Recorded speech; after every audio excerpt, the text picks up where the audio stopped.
So in front of me, we have a VW Polo Vivo. Actually, I lied. This is a normal VW Polo, but not many people can tell the difference. And I won't blame you if you can't tell the difference.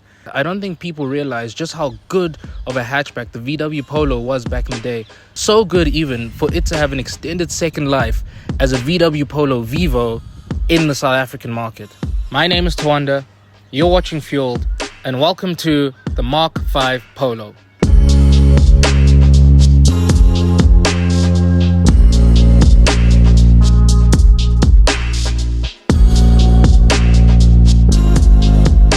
Now, telling the difference between the Mark V Polo and the Polo Vivo is basically like trying to tell the difference between your right hand and your left hand. What I can tell you is this is a Mark V Polo that was in production from 2006 to 2017. Now, this is a 6C Polo, not a 6R Polo. What that basically means is that's VW fancy talk for this is just a facelift version. And as we all know, with the facelift comes a lot of cool extra features, which we're going to talk about right now. Now, the facelift can be identified from its front fascia. The facelift opted for more of a frowning, angry look to make the Polo look a bit more aggressive, and the old one looks a bit more cheery, happy-go-lucky. You can also see that around the front you've got a lot of chrome accents that go into the headlights. That was a nice distinct feature of the 6C Polo. And in the headlights, you do get daytime running lights. But on this one, they're halogen. On higher trim models of the Polo, such as the GTI and the RWRC, the limited edition Polo, you get full LED DRLs. Now, speaking about the lights, just underneath here, we've got these fog lights. These fog lights had a cornering feature on it, where if you turned left, it would turn off the opposite side fog light and turn on the fog light in the direction that you turn.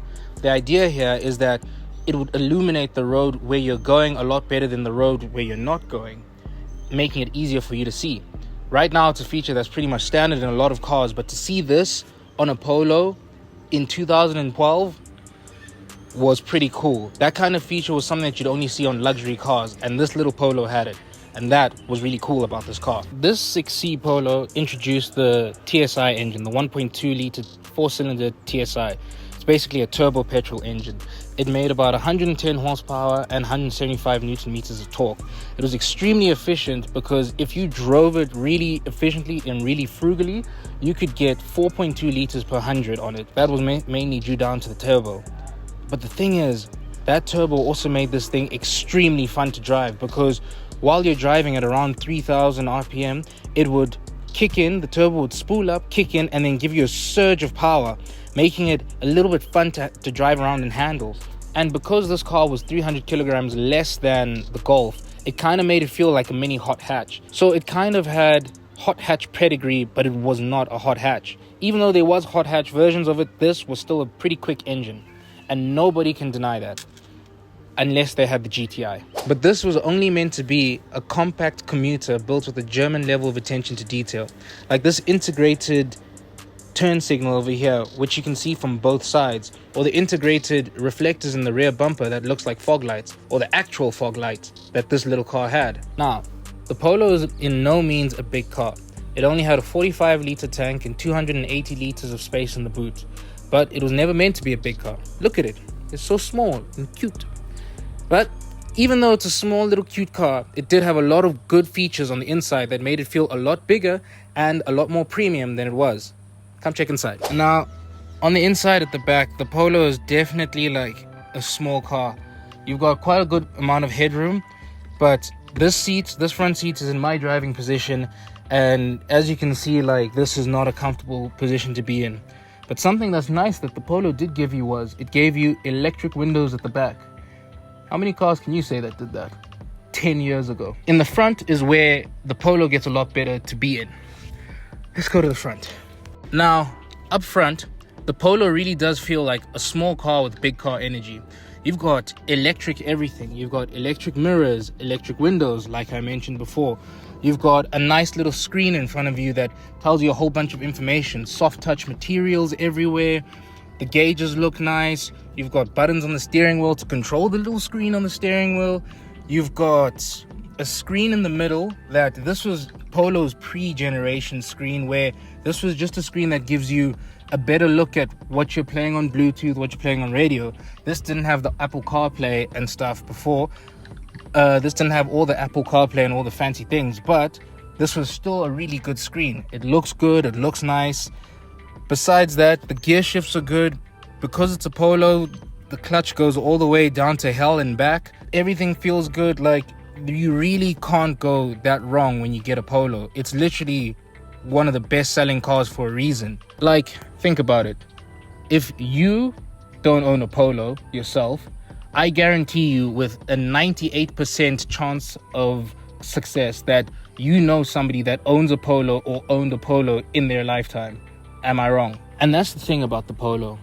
It was just, at the time when it came out, it was just a really, really good car. And as we know, the Golf was one of the best-selling vehicles in the whole world.